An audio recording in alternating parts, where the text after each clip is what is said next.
ಅದಕ್ಕೇನು ಕಡಿಮೆ ಆಗಿ ದರ್ಶನ್ ಅವ್ರ ಹೊರತಾಗಿಲ್ಲ. ಮತ್ತೆ ನೀನಾಸಂ ಸತೀಶ್ ಅವ್ರ ಹೆಸರಲ್ಲೇ ನೀನಾಸಂ ಅಂತ ಇಟ್ಕೊಂಡಿದ್ದಾರೆ. ಹೌದು ಹೌದು, ಅವ್ರಿಗೆ ಅಭಿಮಾನ, ನೀನಾಸಂ ಬಗ್ಗೆ ಒಂದು ಅಭಿಮಾನ. ಆ ಕಾರಣದಿಂದ ಅವರು ನೀನಾಸಂ ಹೆಸರು, ಅದ್ರ ಬಗ್ಗೆ ನೀನಾಸಂಗೂ ಒಂದು ಸಂತೋಷ ಇದೆ. ಹೌದು, ಒಳ್ಳೆ ರೀತಿಯಲ್ಲಿ ಕೆಲಸ ಮಾಡ್ತಕ್ಕಂಥವ್ರು ಅಂತ ಹೇಳಿ ನೀನಾಸಂಗೂ ಅವ್ರ ಬಗ್ಗೆ ಅಭಿಮಾನ ಇದೆ. ಹಳೆ ಸ್ಟೂಡೆಂಟ್ ಎಲ್ಲ ಅವಾಗ ಬಂದು ಹೋಗ್ತಾ ಬರ್ತಾರೆ. ಈಗ ನಾನು ಹೇಳಿದ್ನಲ್ಲ ಫೆಸ್ಟಿವಲ್ ಅಂತ, ಆ ಫೆಸ್ಟಿವಲ್ ಟೈಮ್ಗೆ ಅವರೆಲ್ಲ ಬರ್ತಾರೆ. ಹುಷಾರ್ ಸರ್, ಬನ್ನಿ. ದರ್ಶನ್ ಸರ್ ಆಗಿರ್ಬೋದು, ಸತೀಶ್ ಸರ್ ಎಲ್ಲ ಬರ್ತಾ ಇರ್ತಾರೆ. ದರ್ಶನ್ ಅವರು ಆಗಾಗ ಬರ್ತಾರೆ, ಸತೀಶು ಬರ್ತಾ ಇರ್ತಾರೆ. ಇದೇನು ಹೆಸರು ಬರ್ದಿದ್ರಲ್ಲ, ಚೇತನ್ ಗಣೇಶ್ ಅಂದ್ರೆ ಅವರು ಕಾಸ್ಟ್ಯೂಮು ನನ್ನ ಜಾಗ ಇದು ಅಂತ.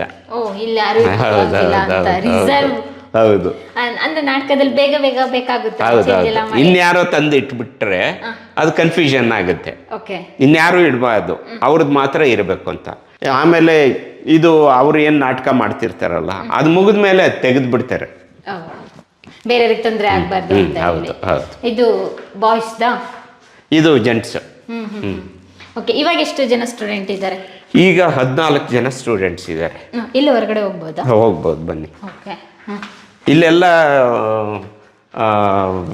ಮಲೆನಾಡಲ್ಲಿ ಎಲೆಡಿಕೆ ಹಾಕ್ತಾರೆ. ಹಾಗಾಗಿ ಕೆಲವು ಸಾರಿ ಏನಂದ್ರೆ ಎಲೆಡಿಕೆ ಎಲ್ಲಂದ್ರಲ್ಲಿ ತುಪ್ತಾರೆ ಅಂತ, ಅದಕ್ಕಾಗಿ ಸ್ಥಳ ಮಾಡಿಬಿಟ್ಟಿದೆ. ಉಗುಳುವ ಸ್ಥಳ ಅಲ್ಲಿ ಒಳಗಡೆ ಇದೆ, ಬನ್ನಿ ತೋರಿಸ್ತೀನಿ. ಹೌದಾ? ಅಲ್ಲಿ ಉಗುಳಬೇಡಿ, ಇಲ್ಲಿ ಹೌದು, ಇಲ್ಲಿ ನೋಡಿ ಎಲೆಡಿಕೆ ಉಗುಳುವ ಸ್ಥಳ ಅಲ್ಲಿದೆ ನೋಡಿ. Super super idea sir. ಕಲರೇ ಮಾಡೋದ್ ಬೇಡ, ಗೋಡೆ ಎಲ್ಲ ಕಲರ್ ಆಗ್ಬಿಡೋದು, ಅಡಿಕೆ ಇದೆಲ್ಲ ಉಗ್ದಿ. ಯಾಕಂದ್ರೆ ಕೆಲವು ಥಿಯೇಟರ್ಗಳು, ಸಿನಿಮಾ ಥಿಯೇಟರ್ಗೆ ಹೋದ್ರೆ ಆ ಗುಟ್ಕ ಎಲ್ಲ ತಿಂದ್ಬಿಟ್ಟು ಅಲ್ಲಲ್ಲೇ ಉಗುಳಿರ್ತಾರೆ, ನೋಡಿದಿರ ನೀವು? ಮಲೆನಾಡು ಮತ್ತೆ ಉತ್ತರ ಕರ್ನಾಟಕ ಆ ಭಾಗದಲ್ಲಂತೂ ಇಲ್ಲಿ ಎಲೆಡಿಕೆ ಹಾಕಿದ್ರೆ ಅಲ್ಲಿ ತಂಬಾಕು ಅಡಿಕೆಗಳೆಲ್ಲ ಹಾಕ್ತಾರೆ. ಹೇಳದೆ ಬೇಡ, ಏನು ಬೇಡ, ಅಲ್ಲಿ ಬೋರ್ಡ್ ಇದ್ರೆ ಅಲ್ಲಿಗೆ ತಂದು ಉಗುಳುತ್ತಾರೆ. ಹೌದು, ಕಾಮನ್. ಇದು ನೋಡಿ, ಇದು ನಮ್ಮ ವರ್ಕಿಂಗ್ ಶೆಡ್.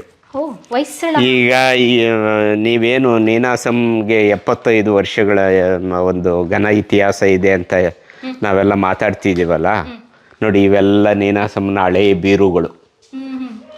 ಇದರಲ್ಲಿ ನಮಗೆ ಬೇಕಾಗಿರುವ ವಸ್ತುಗಳೆಲ್ಲ ಇದ್ದಾವೆ.